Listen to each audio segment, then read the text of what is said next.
Okay, I tried making a video about this earlier, but it sounded boring as fuck, so I'm gonna try to redo this. Today I'm gonna be talking about Everything Everywhere All at Once, a movie directed by Dan Kwan and Daniel Shainart.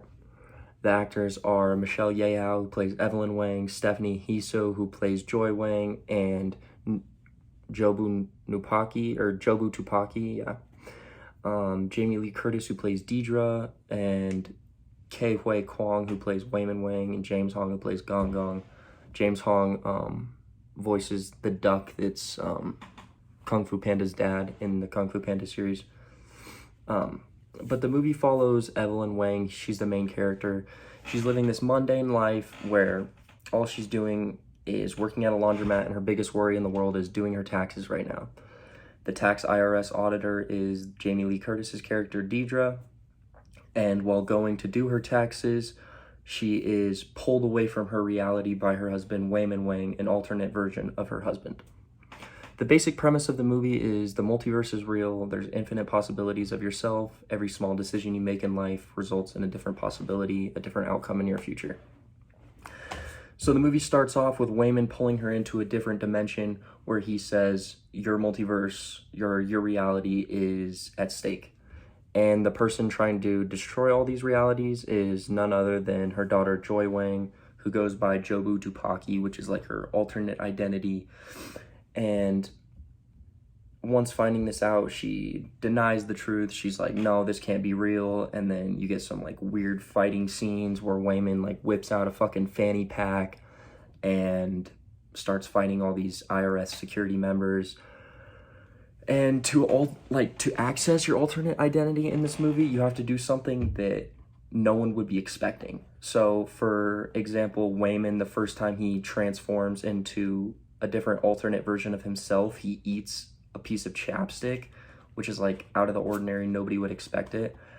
And the ways that people access their alternate identities throughout the movie get much crazier and much weirder, which makes the movie very odd. But Evelyn is trying to find Joy Wang, her daughter Jobu Tupaki, because Wayman says that this version of Evelyn is the ultimate Evelyn, and that's because she's the most mundane, boring character out of every version of herself in the multiverse. Every decision that every other Evelyn has made has led to something important and led to a goal that she had in mind growing up, but this version of Evelyn never accomplished anything, never dreamt of anything big. She just settled down with her husband, Wayman. Now she owns a laundromat, and she's pretty much nothing. We get to see other visuals of other versions of herself where she's an actress, she's a kung fu fighter, she's a sushi chef. We get to see all these versions of herself throughout the multiverse, and this is the worst version of her, which is why that alternate version of Wayman chooses her to pretty much be the ultimate Evelyn, the most boring character who has the most to gain.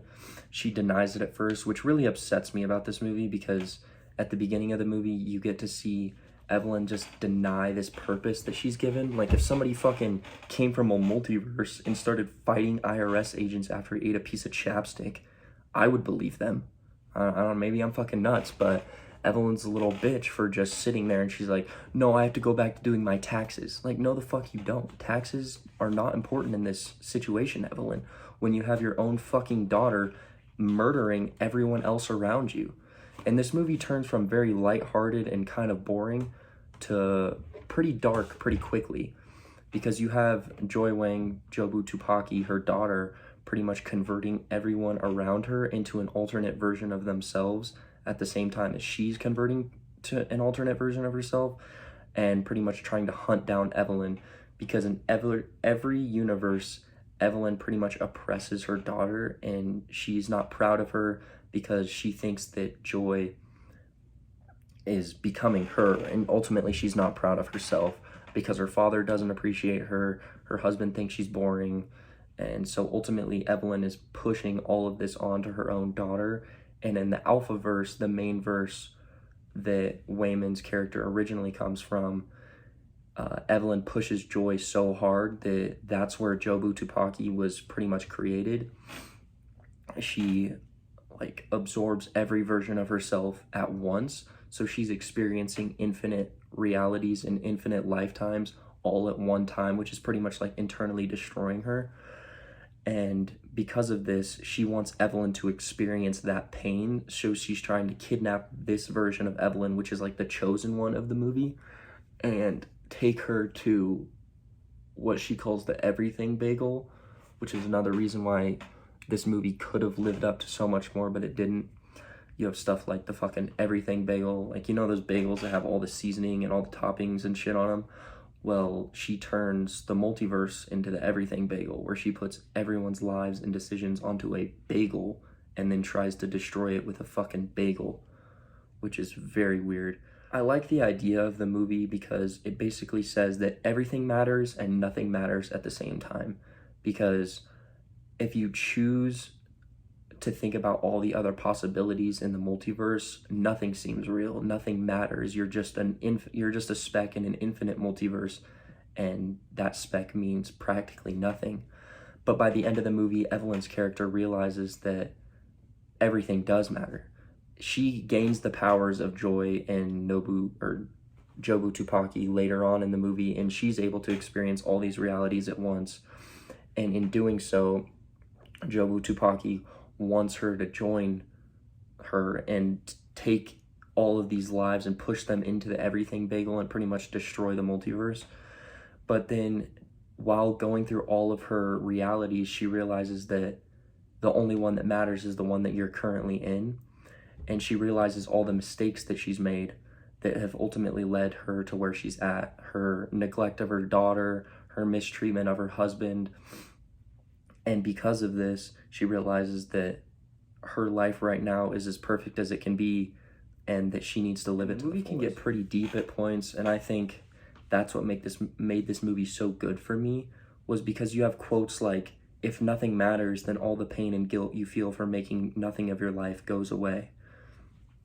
Jobu Tupaki says this to Evelyn later on in the movie when they're exploring all of their versions of themselves, and I think the humor kind of takes away from this serious aspect, because you have like a version of them where everyone's fingers are made of hot dogs because they skipped an evolutionary chain, a version where they're rocks, where they're just sitting over a Grand Canyon view after life was pretty much erased and there was nothing to build life off of. So there are rocks in this multiverse.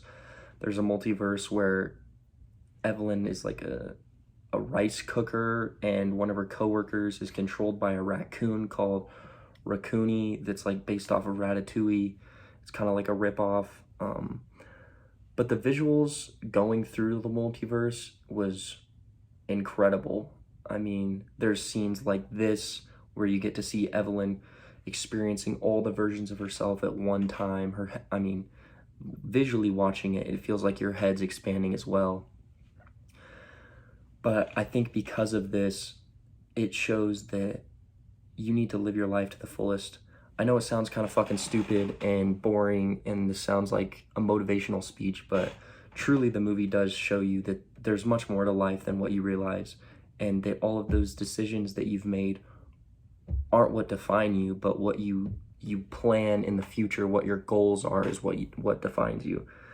Because ultimately you can end up being the most boring version of yourself, or you can actually go out there, experience life, live it to the fullest, and become someone that you've always wanted to be. And that's why I liked this movie so much, was because like I talked about in my movie intro on my very first video, I like movies because you can become every version of yourself. You can become anyone and everyone at the same time, and this movie incorporates that idea perfectly. I mean, if you really think about it, if there's infinite versions of yourself, why not become the best version of yourself in this lifetime rather than waiting to be someone you're not? That's why I like this movie so much.